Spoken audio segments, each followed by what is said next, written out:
Now for our story. It was late afternoon.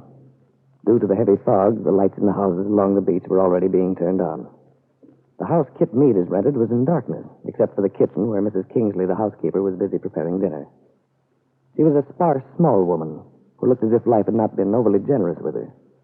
Her face was sharp, the eyes penetrating.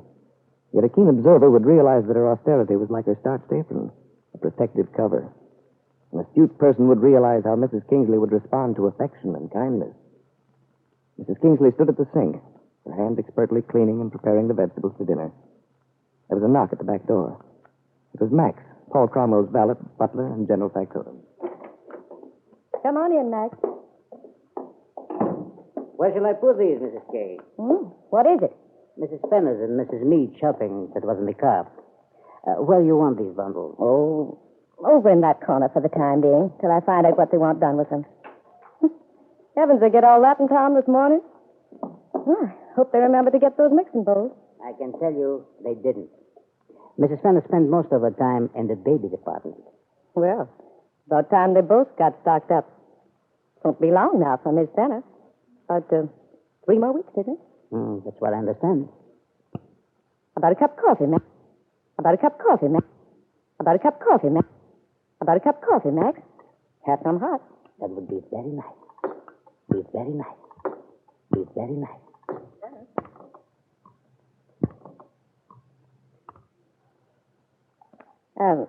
Sit over here, Max. By the way, I have a message for you from Mrs. Meade.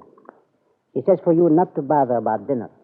Well, this is our fine time to be telling me. Is she over at your place? Yes. She and Mr. Cromwell have decided to drive up to the Cut Head for dinner. That smells delicious. Now, if I may have a little sugar and grape. Right in front of you. And what about Mrs. Fenner? What's she supposed to do? Oh, you needn't worry about your protégé. You're to tell her about it when she wakes up. She's taking a nap, isn't she? Mm-hmm. All right. I'll tell her. But I do think people could give me a little more warning. Good food's too hard to come by to be spoiled and wasted these days.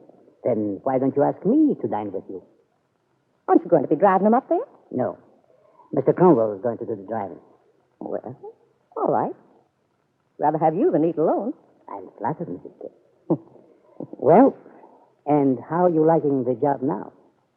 I can tell you right now I'd give the whole thing up if it weren't for the chance to make the extra money.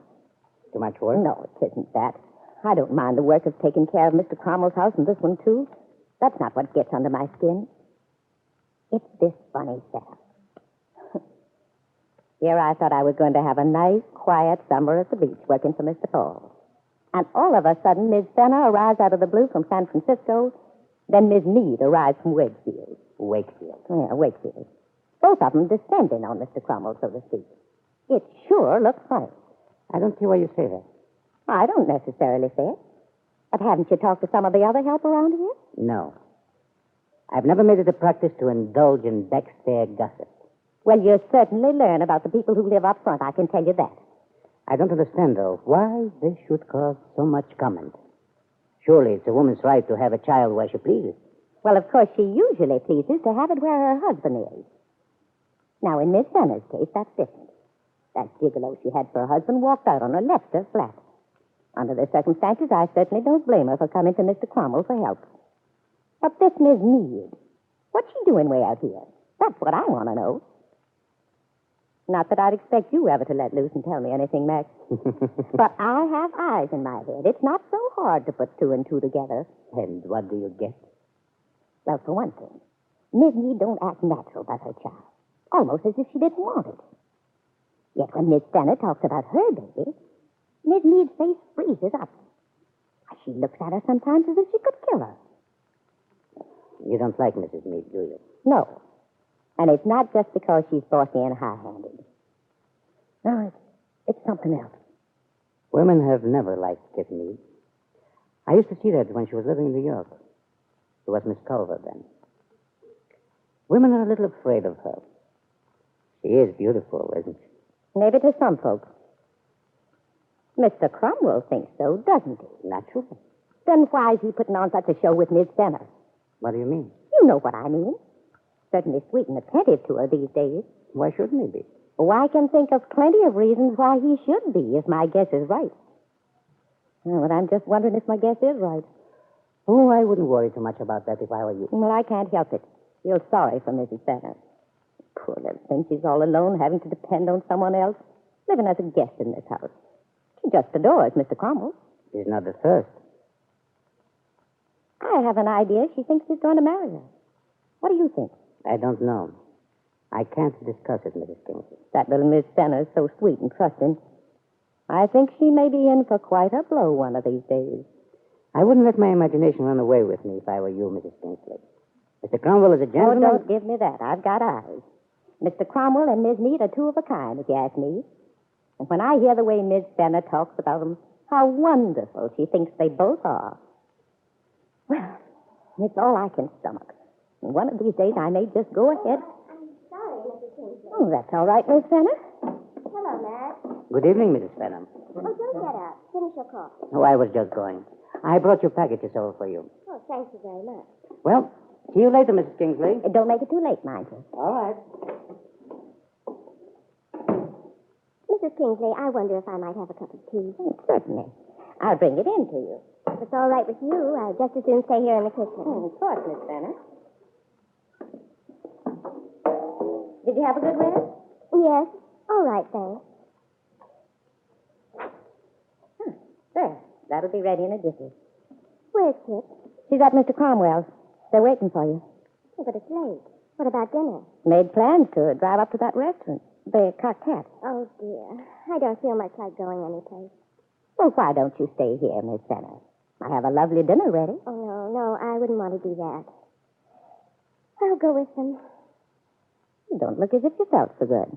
Oh, I feel all right. It's just that I had a bad dream. Oh? It's left me feeling a little depressed. I always feel so guilty when I dream something unpleasant or unkind about people I'm fond of. There's usually a reason for dreams. Well, there couldn't have been for this one. I don't know what caused it. I was in a beautiful valley. I remember there were a lot of white flowers growing in the grass. And up ahead of me, I could see Kit and Paul. They were looking toward me. They were carrying something.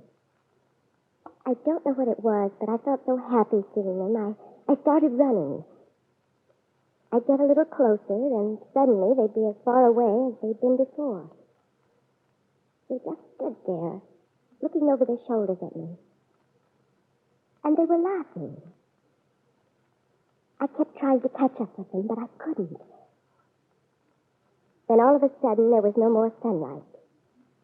Wisps of fog or smoke started rolling down, and they disappeared. But I could still hear them laughing.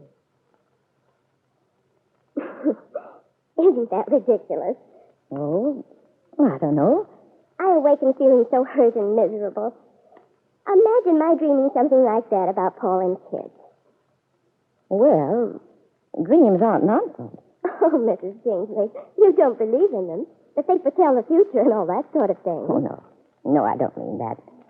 I've heard folks talk this modern scientific language about dreams. I don't understand it. But I know that dreams sometimes can tell us things we can't or don't want to see. Sometimes, Miss Benner, life can be the dream. And what seems like a dream is the reality. The water on the stove started boiling just then. After this interruption, the subject was changed. But Lisa hadn't forgotten the housekeeper's remark. She was a little puzzled by it and disturbed. I wonder, Lisa, if your dream is an indication that you yourself have an unadmitted fear, a secret intuition about Kit Mead and Paul Cromwell. If so, it's an intuition you should heed.